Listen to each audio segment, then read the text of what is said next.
El quinto episodio de la tercera temporada de Seinfeld fue The Library, más conocido en Latinoamérica como La Biblioteca. Yo soy X, estoy con Sergito y hoy lo vamos a estar analizando en las crónicas de Seinfeld. ¿Cómo estás, Sergio? ¿Cómo estás, X? ¿Todo bien? Bueno, tenemos un gran capítulo por delante, eso es lo que nos dice la memoria, pero si te parece, como venimos haciendo, lo miramos, así lo tenemos bien fresco, volvemos y lo analizamos. Me gusta. Déjame decirte algo, Junior. Tú podrás vivir sin bibliotecas y también yo podría. Si crees que se trata de multas y libros extraviados, será mejor que lo olvides. Esto es sobre ese niño que está leyendo un libro sin que su mente se atrofie. O tal vez eso te agrade, Seinfeld. Déjame aclararte algo, mi amigo. La diversión se acabó. Te doy 7 días, Seinfeld.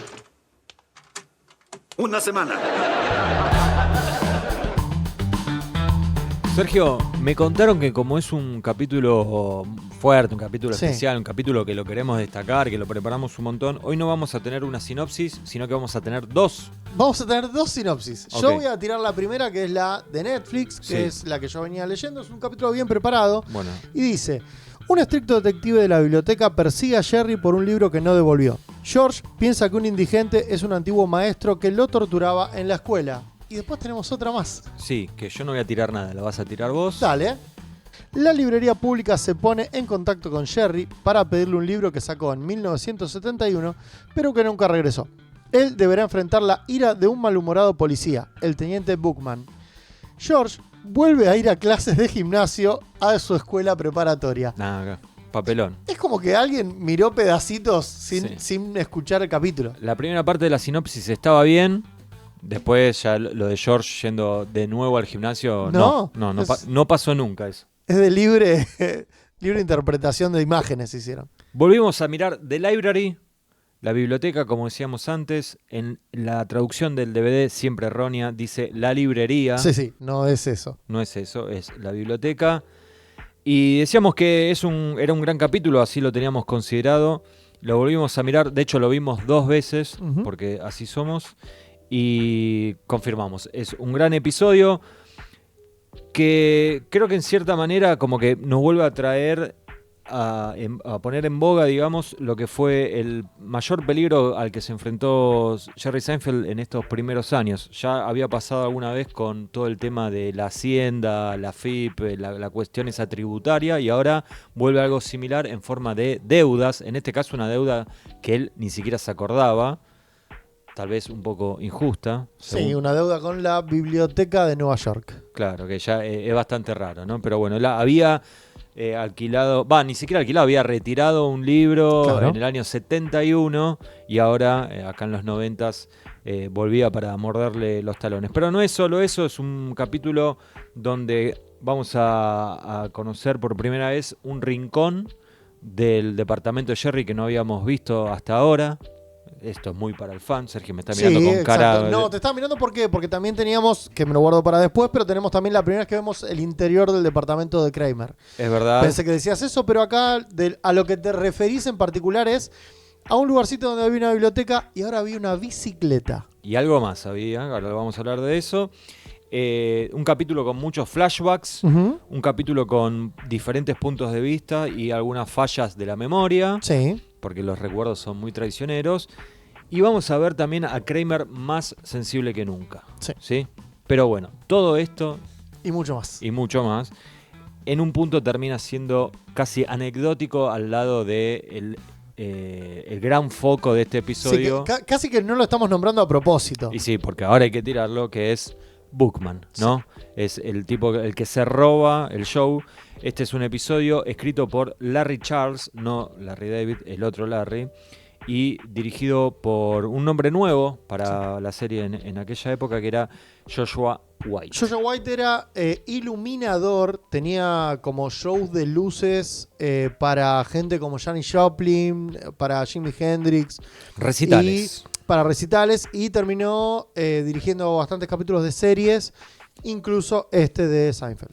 Sí, el propio Larry Charles no recordaba bien cómo fue que terminó Joshua White dirigiendo. Él cree que tiene que ver con que era amigo de Larry David, bueno, el creador de la serie. Sí, él mismo admite que no se acuerda por qué, supone que era porque era amigo de Larry. Fue lo que dije, ¿no? Exacto. Pero bueno, decíamos, es un capítulo, la verdad que yo lo recordaba con mucho cariño, pero es como que siempre que pienso en este episodio pienso en Bookman y tiene mucho más que eso. Pero bueno, vamos a empezar con Bookman, Sí. que es lo fuerte. Y de hecho te decía, Sergio, antes de empezar a grabar, que lo que estaría bueno, primero vamos a tirar un poco de data de Bookman, pero lo que estaría bueno es verlo en tiempo real, el monólogo de Bookman, y lo vamos comentando ahí, si te parece. Dale. ¿Sí? Pero bueno, decíamos, Bookman. El actor se llama Philip Baker Hall. Sí. Era un actor que había hecho bastantes cosas, pero no era... según él, incluso el papel que lo puso en el foco fue el del capítulo de Seinfeld. Siempre Sí. lo van a tener muy de segundón, de muy atrás, papeles muy chiquititos. Sí, la suerte le iba a cambiar después de Seinfeld porque pasó a ser uno de los actores fetiches, así se dice, de Paul Thomas Anderson. Un director tal vez uno de los más importantes de la década del 90.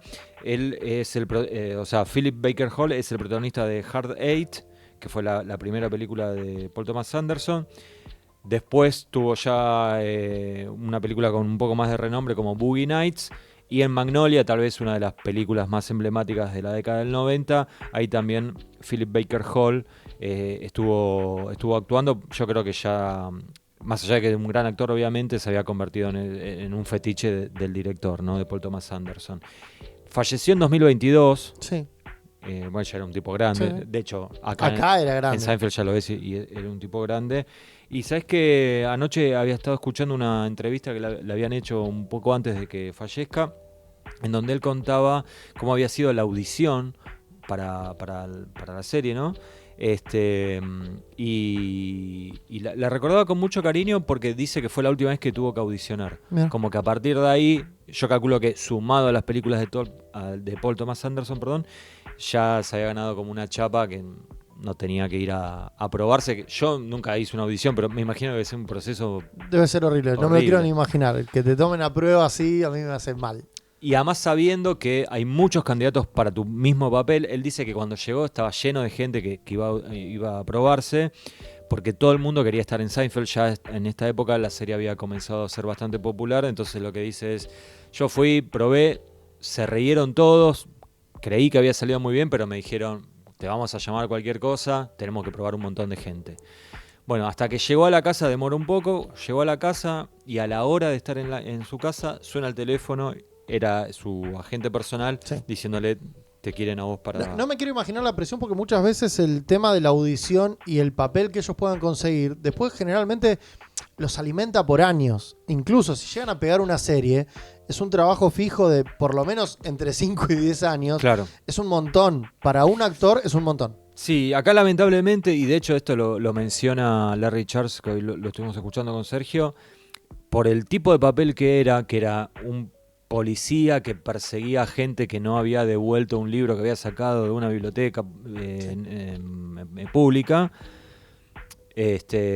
como que no lo podían volver a llamar, como sí pasó con personajes que Sí, nombraron a Newman. Claro, todavía no lo vimos a Newman en su potencial full, Sí, pero sí. ya lo vamos a ver, y es un tipo que era un personaje recurrente. Bueno, va a pasar con Lipman, que hoy lo vamos a ver por primera vez, Sí. no con el mismo actor, pero Sí. Lipman después aparece como 10 veces más. Los padres de George, Los padres de Jerry, etcétera, etcétera. Bueno, justo Bookman fue como...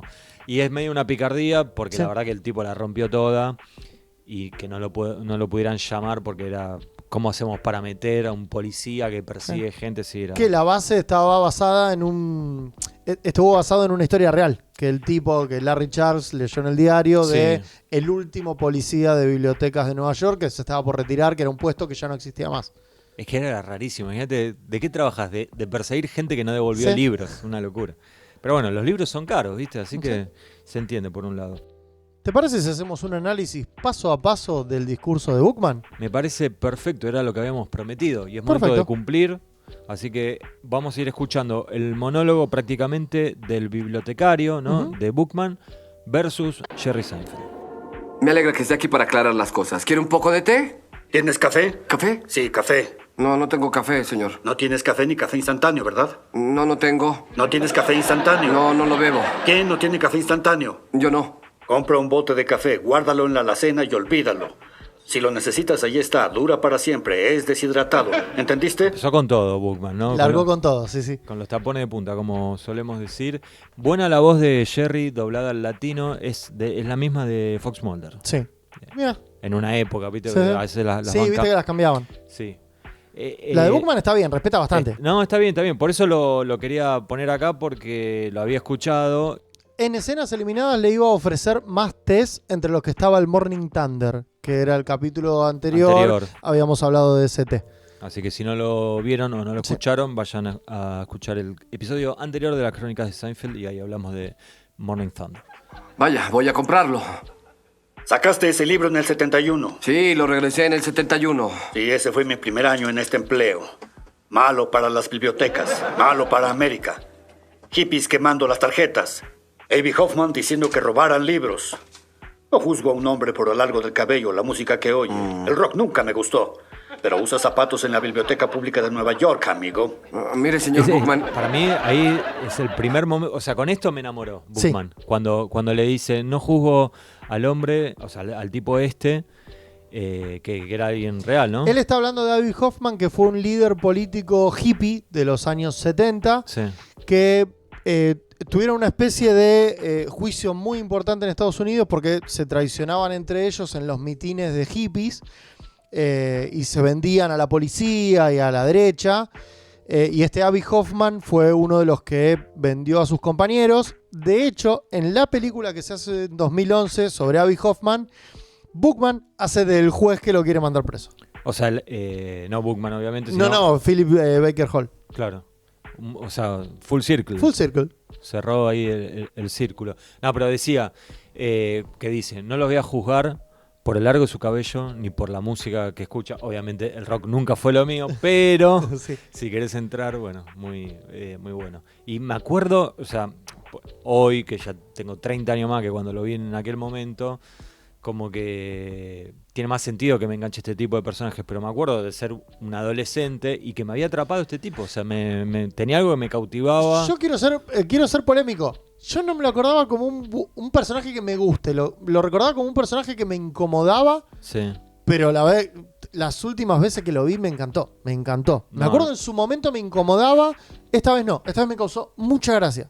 No, yo siempre me caía muy bien. De hecho, cuando después lo veía en estas películas de Paul Thomas Anderson, es como que me costaba entrar en el personaje de esa película porque siempre me estaba acordando de esto. Estabas esperando levante el dedito para decirte cómo tenías que usar el cabello. Cuando empieza con los wiwis, los pipis y todas esas cosas. Bueno, ahora seguimos.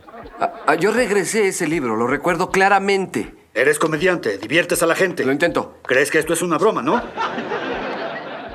Hago pausa. Ahí ya, si nos están viendo en YouTube, van a ver que ya nos estamos acercando al rincón del departamento de Jerry que no solíamos ver, que es donde tiene el equipo de música, los VHS, y se empieza a ver más para el costado que hay una computadora. Sí.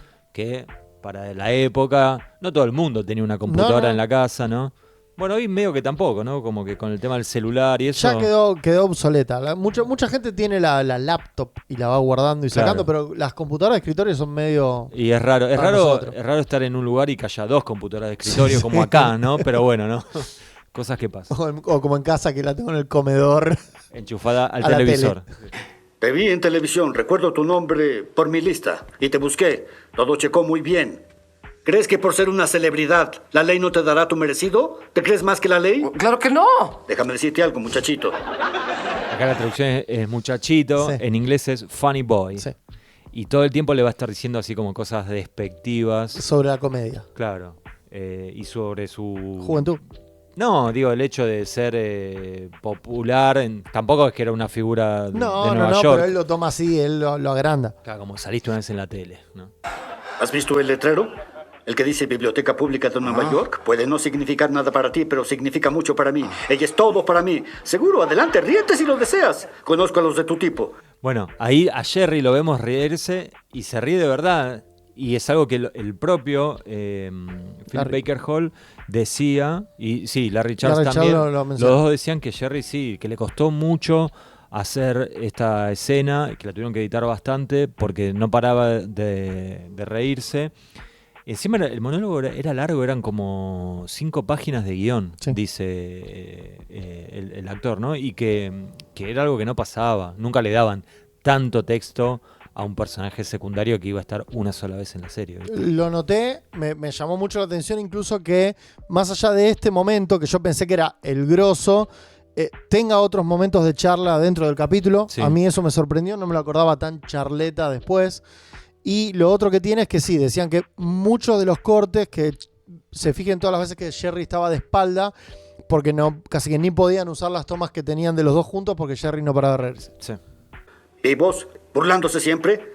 ¿Sintiéndose importantes? Sí, ya sé lo que piensas. ¿Por qué este hombre hace tanto alboroto por libros viejos? Déjame decirte algo, Junior. Ahí tenemos otro, ¿no? Antes fue Funny Boy, ahora Junior, y va a seguir. Tú podrás vivir sin bibliotecas y también yo podría. Tal vez.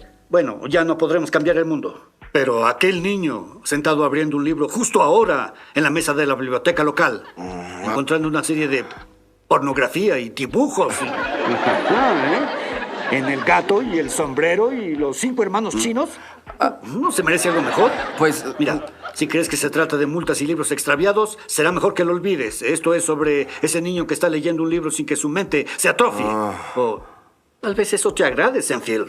Tal vez así se divierten tú y tu montón de amigotes. Bien, acá tenemos un montón de cosas. Los 5 hermanos chinos iba a ser el nombre original del capítulo porque ese era el libro que iba a perder Jerry.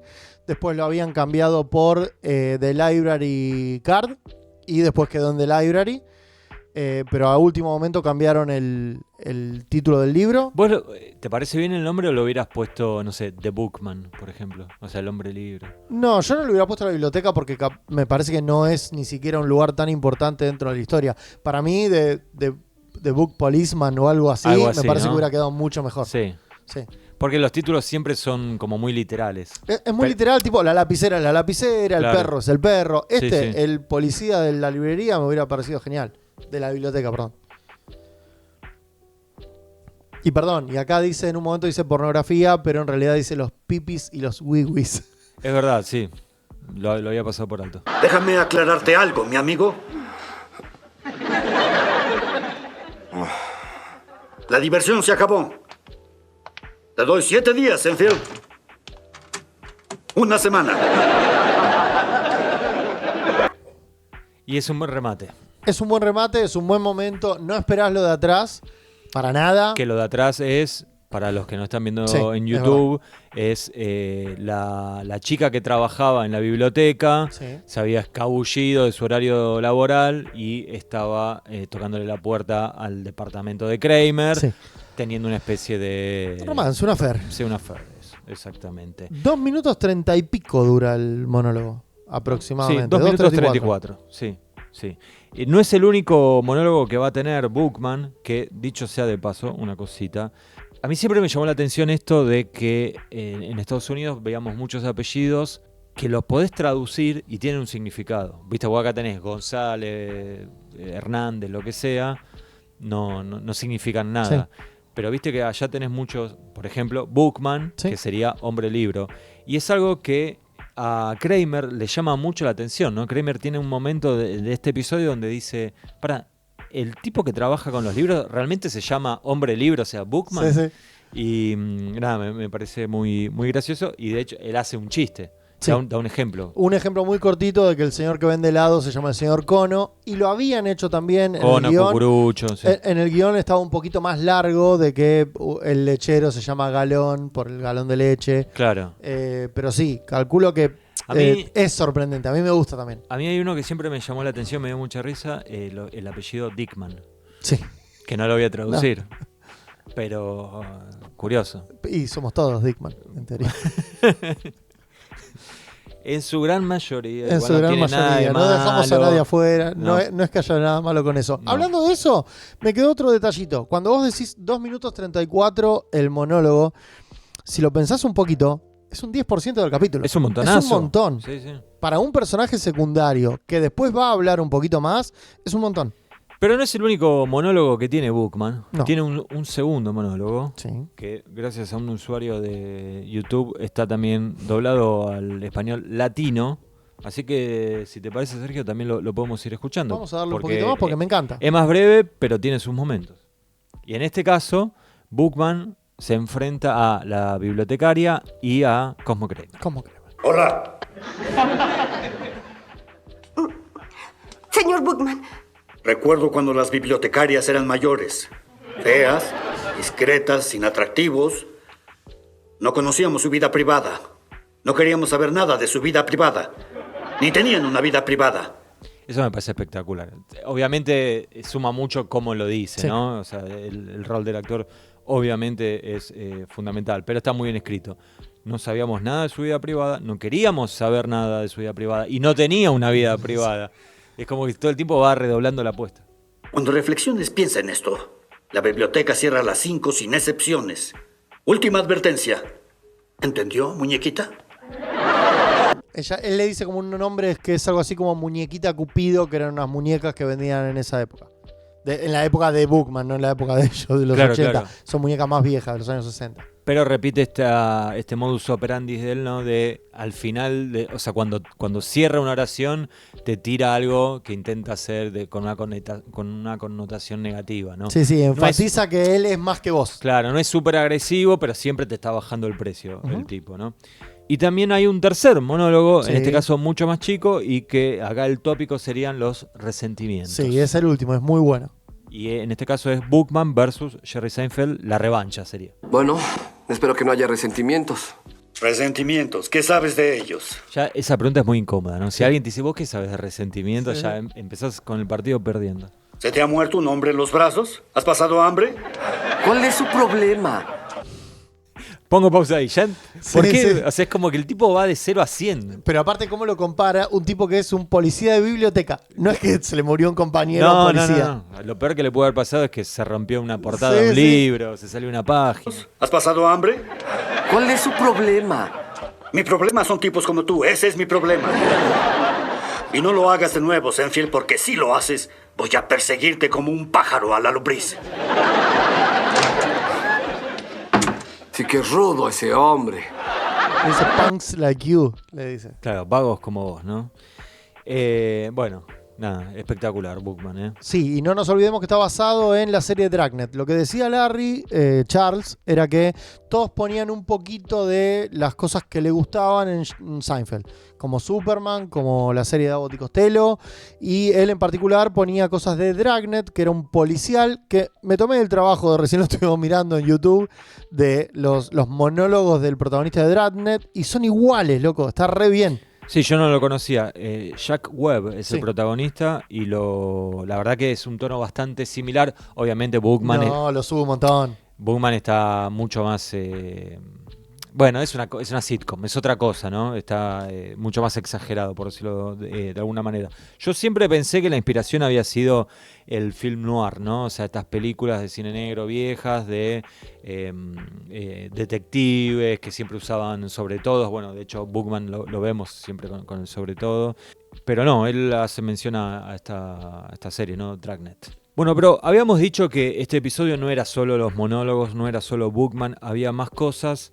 Y de hecho Larry Charles es como que lo tiene en muy alta estima este episodio porque para él dice que fue un capítulo seminal, un capítulo en donde ellos, él como guionista y Larry David como supervisor de todos los guiones y también principal guionista, ¿no? Pero en este caso no escribió Larry David, pero que los dos estaban viendo cómo que este capítulo llega a su máximo potencial.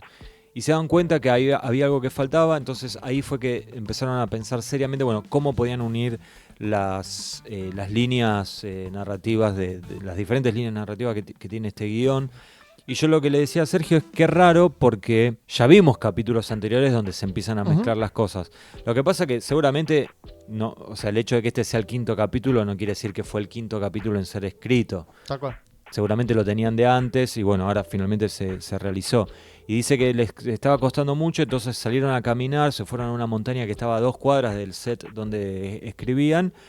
Y dice, no sé si fue por el oxígeno al estar un poco más alto o qué, pero ahí fue como que se nos prendió la lamparita y tuvimos un momento tipo eureka. Sí. Y nos dimos cuenta de que había que mezclar todas las historias y más o menos cómo hacerlo. Y bueno, uno de los artilugios que utilizan para poder mezclar todo eso es los flashbacks, Sí. que es algo tan importante como los monólogos de Bookman en este episodio. Te quería preguntar, a rasgos generales, si te gustan los flashbacks, en general, más allá de este episodio. Más allá de este episodio, a mí me gustan. Sí, yo como fanático acérrimo de Lost, yo banco mucho el flashback y el que me sorprenda mostrarme algo del pasado. Hay mucha gente que dice que no, o que son recursos bajos, o que si está bien, vagos, no bajos. Sí. Y que si está bien contado, no es necesario. Pero a mí me gustan, yo los disfruto. Si aportan. Si es solamente para contarme algo que ya pasó, no tiene sentido. En este caso aportan porque cada flashback va cambiando del anterior. No, el flashback que te refuerza lo que ya sabes No me sirve. es típico recurso para que se dé cuenta, y medio que subestimás un poco al tipo que está viendo la serie o la película, ¿no? Es como que le decís, acordate que pasó esto, y hoy en día se ve cada vez más seguido, sobre todo no sé, en cosas muy populares, tipo en Netflix, así como que los tipos ya saben que la gente a veces ni está mirando, está solo escuchando porque está en otra ventana, entonces te ponen el flashback para que sepas, por eso está ahora enojado, o bueno. Ayer, perdóname, te corté con algo porque me pareció.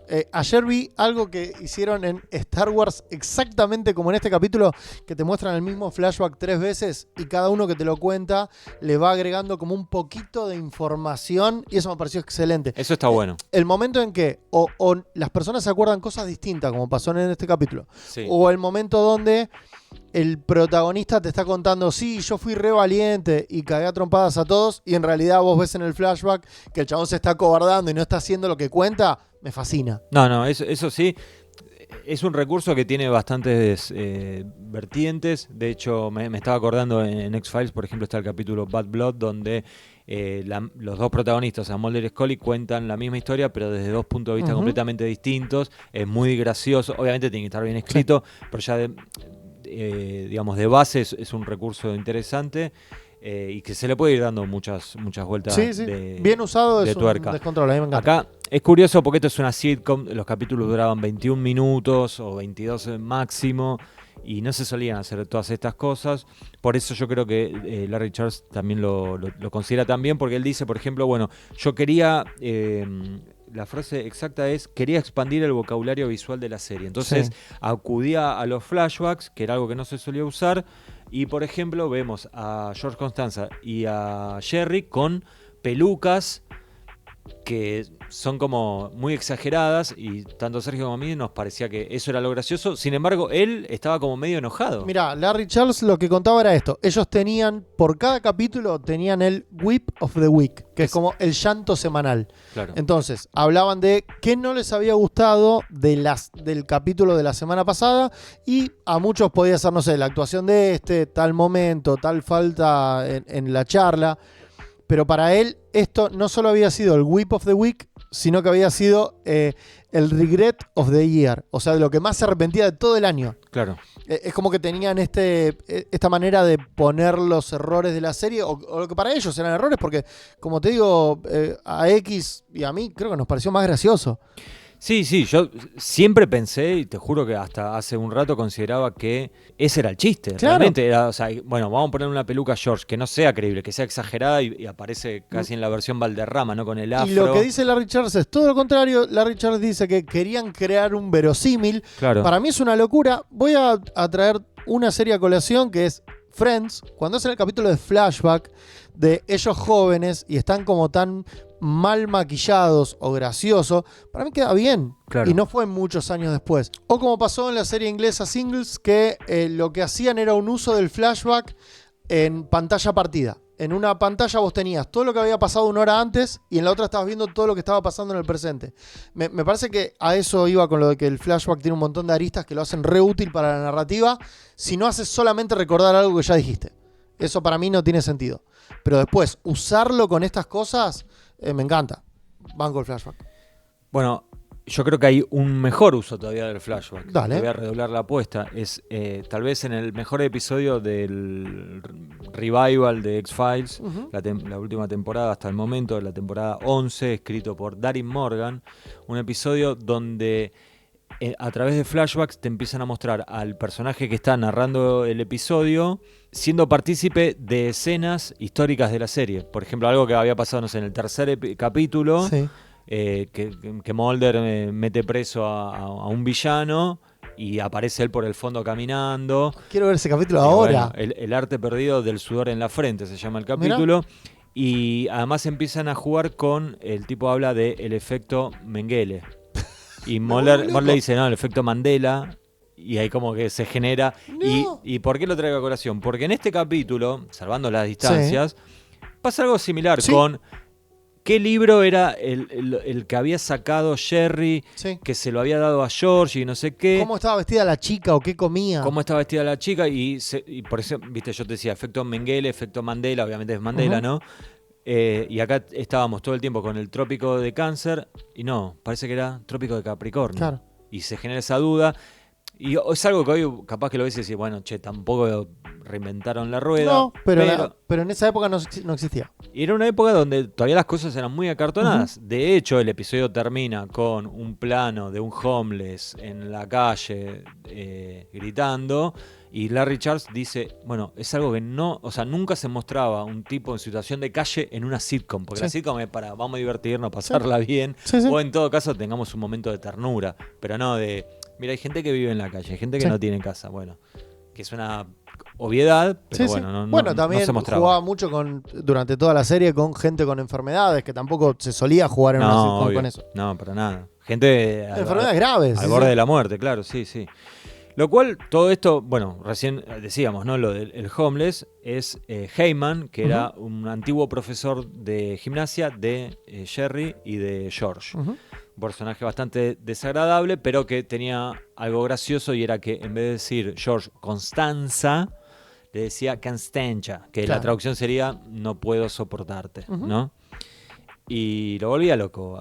Sí. Es feo, muy feo cuando un profesor te toma de punta. Sí, nunca me ha pasado. Yo siempre era como la mascota de los profesores. No me pasaba que me tomaran No de es algo punto, de al lo que revés. yo estaría orgulloso. Yo sí, a mí me gustaba No. llevar la tiza. ¿El teacher's pet? Sí, No, a mí me malísimo. Malísimo, es ser un buchón, un Yo botón. siempre pero porque yo era el amor de las viejas. A mí Bueno, me iba no. muy bien.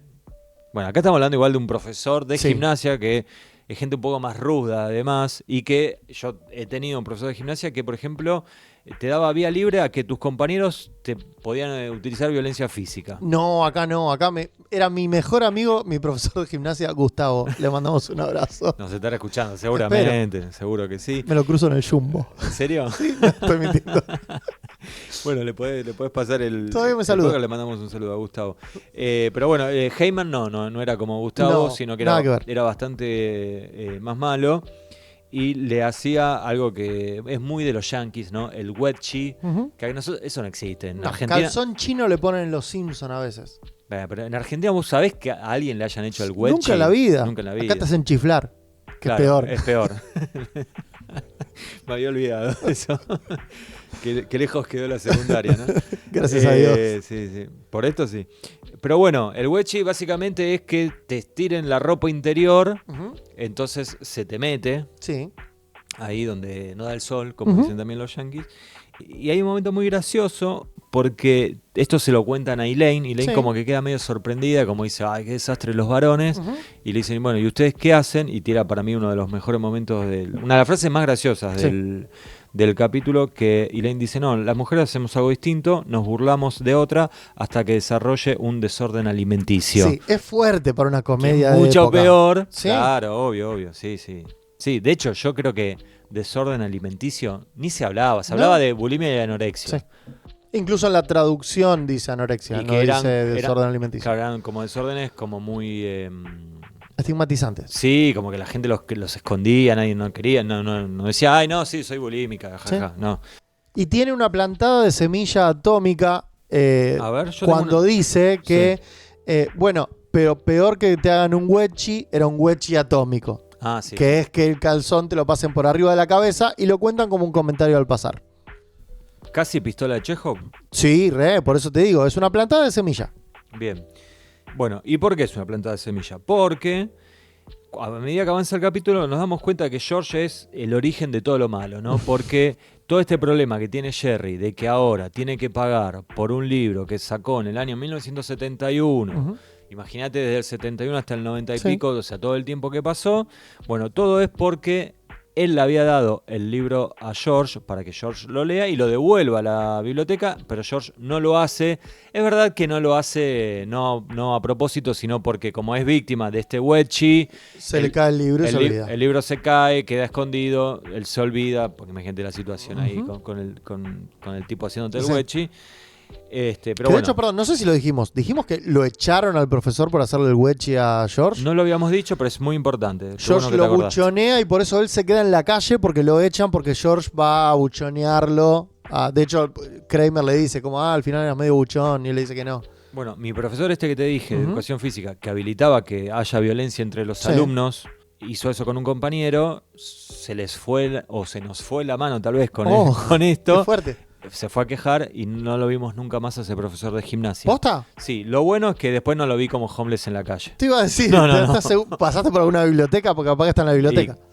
En Soldati no hay bibliotecas, así que no tenía lugares por donde pasar, Sergito. Pero bueno, entonces, vos decías, plantaban la semilla. Plantan la semilla. ¿Por qué? Porque finalmente George es el origen del problema de Jerry, pero Larry Charles lo hace pagar a George. ¿Qué pasa? Hace que pasa por la biblioteca y le pregunta a este homeless si es o no es. El homeless no le contesta y él se da vuelta. Y cuando se da vuelta le hace un wedgie a George. Y Lane le hace el chiste de, por lo menos no fue un wedgie atómico. Y George saca un calzón todo roto del bolsillo, el elástico solo, y le dice, sí fue atómico. Sí, que yo pensaba, en otro momento George hubiera tenido más protagonismo en eso, porque es como que pasa medio al pasar. Me recordó mucho al de la bola, claro, pero después no tuvo la risa larga al final. Me recordó muchísimo ese momento donde George cuenta que saca una bola de una ballena. Claro, el capítulo de Marine Biologist. Sí, pensé exactamente lo mismo. Pero acá es como que el episodio sigue un poquito. Entonces le saca peso a Ellos siguen hablando incluso. Claro, le saca peso a esa revelación de George de que sí, le habían hecho el wedgie atómico, ¿no? Hay un personaje que prácticamente no lo mencionamos y tiene bastante protagonismo en el capítulo y es Kramer. Sí. Porque Kramer tiene este romance cortito con la bibliotecaria. Y como bien dice Larry Charles, es la primera vez que vemos el costado romántico de Kramer, que en realidad lo habíamos visto que estaba en pareja con la amiga y que la roomie con la que compartía la casa Elaine. Pero bueno, acá es como algo todo mucho más romántico, por eso yo al comienzo del episodio hablaba de este Kramer sensible, que lee las poesías que escribe esta chica, que se pone a llorar, que se siente mal. No es una historia muy interesante. No, pero está y suma lo que es Bookman en su trabajo. Sí, y además para mí planta también una semilla que se va a germinar más adelante y es esta cosa, este costado de ganador de Kramer en lo romántico, que es un tipo que siempre le va bien con las mujeres. Casi te podría decir, y no lo voy a desarrollar porque lo haremos en su momento, el origen de la Caborca. Yo creo que igual vamos a llegar a la Caborca en su momento, pero me voy a guardar como el mejor momento del capítulo, la escena eliminada que vimos. Bueno, que me encantó. ¿Por qué no lo hacemos ahora si ya nos queda poquito y cerramos? Para mí el mejor momento del capítulo es esta escena eliminada que donde no está. Está en el guión, la nombra Larry Charles, lo cuenta y le dice Jerry hablando con Kramer y le pregunta, ¿y seguiste saliendo con esta bibliotecaria? Y Kramer le dice, no, salimos un par de veces y ya se piensa que estamos comprometidos. No debería haberle dado ese anillo. Es excelente. Es excelente porque además te lo imaginas como lo diría Kramer. Claro. Y sí, amigos, si le diste un anillo. ¿Cómo no va a estar comprometida? Claro. Sí. O sea, conociendo lo que sabemos de Kramer hoy, creo que es muy graciosa y es un pecado que no lo hayan hecho. Creo que era un buen cierre de episodio. De hecho, me parece que sería un mejor cierre que el que realmente tuvo. Que el que realmente tuvo, que es rarísimo. Es una mesa donde está Elaine, Jerry y George. Sí. Y como que ahí intentan cerrar las líneas argumentales de cada personaje. Con una frase de cada uno. Sí, pero no tiene mucho vuelo. Entre paréntesis, tuvimos línea D argumental en este. No, línea D argumental, porque pensá que tuvimos la historia de Jerry con Sí. Bookman, la historia de George con Heyman, Kramer. la historia de Kramer con la novia y la historia de Elaine con Sí. Lipman. Todos tuvieron un personaje secundario, Sí. no todos de lo más importante, No. pero todos tuvieron su personaje secundario y su propia historia. Sí, de hecho, no habíamos mencionado a Elaine y la tengo acá anotada en mi papel. Que Elaine es la que tiene la historia mundana, ¿no? Es la que tiene. Siempre decimos que Elaine es como la más pobre, la que Sí. tiene los problemas de plata. Bueno, acá tiene un problema que puede desembocar en un problema de guita, que es. Ella piensa que la van a echar. Sí. Porque siente que hay algo raro en la oficina, que la están dejando afuera de cuando piden la comida para el almuerzo, de que el jefe no le toma ninguno de los trabajos que ella hace y se la ve venir, que se va a pudrir todo, y eso da pie al personaje de Lipman. Nunca explican por qué pasa. Ella en realidad en escenas borradas dice que podía ser porque iba a pedir comida vegetariana y que por eso la discriminaban. Lo que termina pasando, nunca lo explican por qué no la eligieron. No. Pero sí, lo que termina explicando Larry Charles es que lo que buscaban era hacerla más neurótica para que se acerque más a Jerry, a George y a Kramer. Cosa que antes no pasaba. ¿Te acordás que siempre hablábamos en los capítulos hasta ahora que ella era como el compás moral de que está bien, Sí. lo dice Elaine? Sí, sí, Y sí. ahora se empieza a convertir un poco más en la Elaine que todos conocemos, que se persigue por cosas. Sí, lo que pasa es que para mí la historia no está, o sea, lo escrito no está bueno. No. Y creo que zafa porque ella lo eleva mucho con la actuación. De hecho, Sí. cuando tiene un intercambio ahí con el jefe y queda como riéndose sola en un pasillo, es semi gracioso. Y si es semi gracioso es gracias a que ella lo actúa muy bien. Ujú. Si eso mismo lo hacía otro personaje, era un desastre. Porque no. Sí, de hecho el Lipman no es Lipman, o sea, el original era un actor que se llama Sí. Harry Shore, que estuvo en un solo capítulo que es este. Sí. Y después Richard Fanchi lo reemplaza por 10 capítulos más. Sí, que creo que está bastante mejor el actor, tiene más carisma y además está mejor escrito y tiene más, Es un buen actor de comedia y lo vi en otras series también, siempre hace Sí. papeles secundarios en comedia. tiene más protagonismo. Bueno, mi momento favorito son todos los monólogos de Bookman. Si tengo Ujú. que elegir uno, es el primero. Te dije, lo vi siendo un adolescente. No creo que sea una escena escrita para un adolescente, pero así todo, la verdad que me gustó mucho, me atrapó y al día de hoy lo sigo recordando siempre como uno de los grandes momentos Sí. de Seinfeld como serie, ¿no? Y hablando de Seinfeld, hubo un par de monólogos que estuvieron buenos. El primero hablando de los ventrílocos y su vida sexual Ujú. picante. Y el último, con el que me sentí bastante identificado, con cuando tenías las clases de gimnasia en la escuela primaria. Clases de gimnasia que la tenías entre, no sé, después de lengua y antes de matemática. Ujú. Y era rarísimo eso de que en un momento te pedían que seas callado, aplicado, que no hagas quilombo. Y de golpe después estabas con 50 tipos corriéndote, tirándote un pelotazo y vos esquivándolo. Y después tenías que volver otra vez a eso. No fue muy gracioso, pero la verdad Pero que es real, sí. es muy real. Y como que dije, sí, tiene razón. Y lo raro es que acá cuenta Larry Charles que, por ejemplo, en este episodio que era de su autoría, los monólogos que dice Jerry los escribía él también, ¿eh? Ujú. Yo siempre pensé que eran de Jerry Seinfeld. No, yo siempre supe que tenía. De hecho, Larry David también le escribía. Claro, pero vos sos muy inteligente. No, Sergio. no soy inteligente, pero lo vi, sabía que no. No todos los artistas escriben para sí mismos, incluso. Sergito, vamos a cerrar. Sí, se hizo largo, ni siquiera hablamos de Jerry Becker. Te iba a decir eso. Vamos a cerrar, pero nos estamos olvidando de una cuestión, hablando esto de la inteligencia, porque uno en la escuela le va bien o mal según también su grado de inteligencia. Sí. Y si hablamos de escuela, tenemos que hablar de excompañeros Sí. o excompañeras. Y acá lo que pasa es algo que yo creo que sucede también en la vida real, y es que Jerry quiere contactarse con una excompañera Sí. que en aquel momento era una bomba, y acá no hacen mucho hincapié, pero cuando vuelve a aparecer esta señora, ahora ya Sí. siendo una mujer adulta, perdió parte de su encanto. Sí. Bastante parte de su encanto, diría. Pero no hacen hincapié en eso. No sé si tuvieron miedo, falta de tiempo o qué. No, el hincapié está. De hecho, ella un par de veces le muestra una sonrisa medio rara y hay una risa de fondo de que es una señora riéndose. Pero era una línea argumental que servía para hacer un Oh, capítulo. podías hacer un capítulo entero. Por Sí, eso. definitivamente, pero no daba para más. Fíjate, es un capítulo empacadísimo, como quien dice. Sí, estoy totalmente en contra de gente buscando compañeros o compañeras de las escuelas, universidades. Sí Yo estoy a favor. Te iba a preguntar si a vos te había pasado. Hice industrial yo. Claro, había una sola mujer Sí, por eso. en los 5 años. No, por eso. No, a mí me pasó. A mí me pasó y tuve experiencias de todo tipo. No voy a entrar en detalle, Por pero favor, me sorprendieron un par que eran las más calladitas y estaban muy bien de grandes.